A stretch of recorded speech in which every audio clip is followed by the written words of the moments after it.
Hi, Medelo movie recap here. Today, I'm going to explain a martial arts film called Fearless. After a terrible tragedy, a martial artist retreats to a remote village to gain a new appreciation for the important things in life, but when he returns to the city to reconcile his past with the present, he gets caught up in a duel to the death defending China's honor. 10 years old Huo Yuanjia is the son of a martial arts master named Endi. Endi never allows Huo to take part in training, concerned about his asthma. The kid, however, has a passion for kung fu. He tries his best to sneak into his father's classes to learn the basics of it. Huo's only friend is a nerdy kid named Jinsun. He does all of Huo's calligraphy homework, allowing him to train instead. Endi is the second best in martial arts in their town, which is soon about to change because he has been challenged by the best, Zhao. Huo is excited about the fight and confident that the victory will fall to his father's lap. Endi has the upper hand in the match and is about to land a fatal blow on Zhao. But his beliefs and fair gameplay stop him from doing so. Taking advantage of his niceness, Zhao retaliates and wins the match dishonorably. Huo is heartbroken by the incident. Zhao's son challenged him to a fight when only the kids were together. Huo confidentiality takes up the challenge but is defeated in no time. At this moment, he vows to restore his family's name and be the best martial arts in Tianjin. He and Jinsun go to his father's library and steal his book about martial arts. Then, using the book, he trains day and night without rest. When Huo finally thinks he is ready, he challenged Zhao's son to a fight again. Zhao's son accepts the challenge confidently but is instantly proven weak against a trained Huo. Several years later, Huo has grown up to become even better in martial arts. His father passed away a long time ago, along with his wife, who left him with a little daughter. Huo spoils her since she has joy and pride in life. After his last fight with Zhao, Huo has remained undefeated. He has fought several opponents, but none of them were good enough to give him a hard time. Huo has also gathered a lot of fans and followers over the years.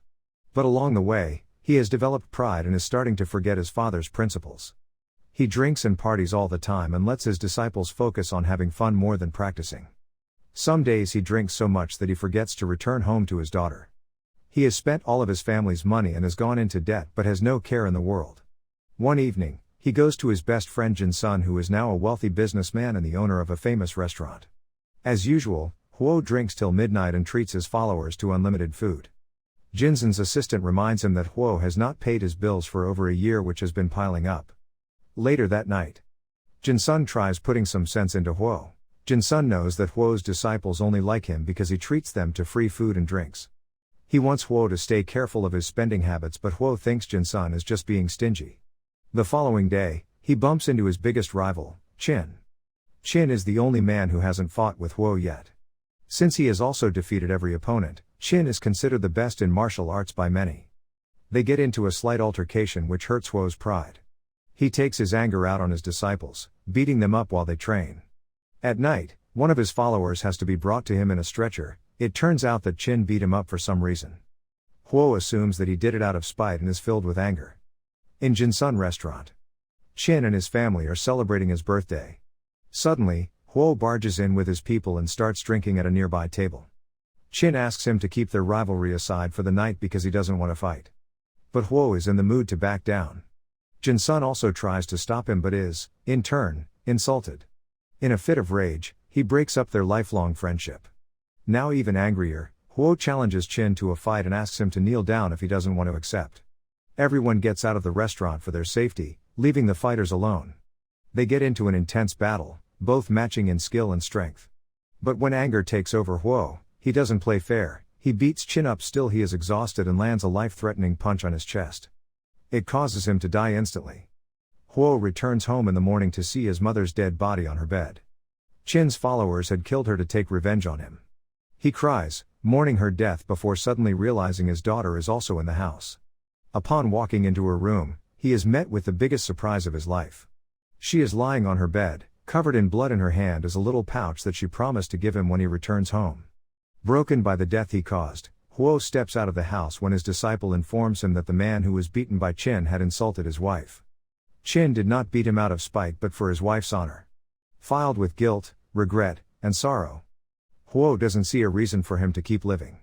He boards the first ship and lies down in a corner, willing to go whenever it takes him. After living in the streets for 6 months, Huo has enough of life. He tries to commit the unthinkable but is soon saved by a group of people by the river. They bring him to their tribe and take great care of him. But after gaining consciousness, Huo goes into depression and doesn't talk to anyone. A blind woman named Moon takes care of him and is worried that he will never get up from the bed. Her experienced grandmother is confident that he will be fine with time. One day, Moon feels Huo's hair and offers to cut it. He walks for the first time in a month and goes to a river with her where she helps him cut his hair. Starting that day, he becomes a member of their community. He helps them cook, farm, and do the household work. As a year passes, Moon and Huo start falling for each other. Then, one day a kid from their tribe is found stealing a cow from a neighboring community. The grandmother and Moon beg for forgiveness from the rival leader. But according to their tradition, someone who makes a mistake should be beaten till an incense burns out. Huo speaks up for the tribe and offers to take the beating in the kid's place. For adults, the punishment is a bit different, which means Huo will have to fight against the leader. Although Huo can finish him in no time, he doesn't want to use his knowledge to hurt anyone anymore. Initially, he doesn't even defend himself, but after a little motivation from the grandmother, he starts to dodge the attacks. The incense burns off, but the leader is not able to land a single blow on him. He accepts his defeat and praises Huo. The next day, Huo, Moon and the children of the tribe are in the field. The children want to learn kung fu from Huo, but he refuses to teach them. He knows what great power does to people and wants the peaceful village to remain the same. The children also innocently mention that Huo and Moon are the closest to each other, but the adults ignore the comment. One day, Moon goes to see her parents' grave. This reminds Huo of his parents and daughter who he abandoned after her death. Now that he is in a better mental condition, he wants to return home to visit their graves. He tells Moon about the plan and she happily encourages him. Huo promises to return as soon as he can and asks her to wait for him. In the following scene, we see him enter his hometown Tianjin, which is now an entirely different place. After the failure of the Qing dynasty, several strong nations attacked China and took it over. Tianjin became partially colonized, which caused several foreign residents to reside in the city and influence their culture.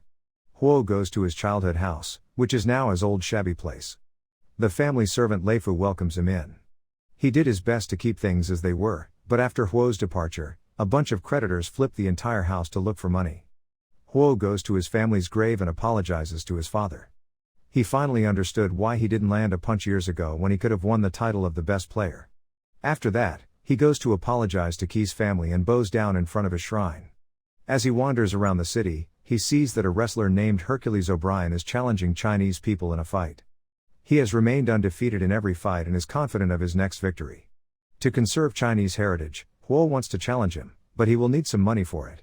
For his next step, he goes to Jinsun's place and apologizes for what happened years ago. He promises to have learned from his actions. When Jinsun finds out what he needs the money for, he doesn't waste time before handling it to him through an assistant. Then, in the 1909 race club, Shanghai, Hercules goes against Huo. At first glance, someone petite Huo could never beat Hercules, who is double the size of him. Before the match begins, Huo requests that he and Hercules fight with honor and civility.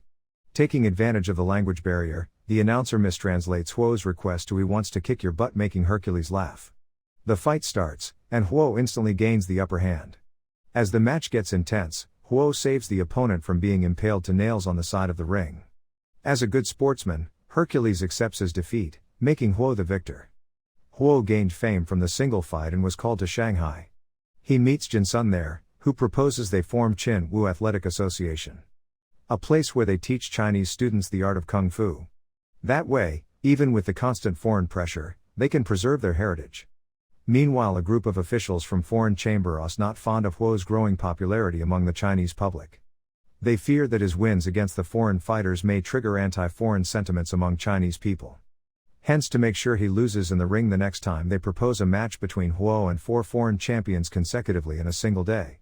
The Japanese representative, Mr. Mita, promises to end Huo once and for all this time, even though the challenge is difficult and is obviously a tactic to make him lose.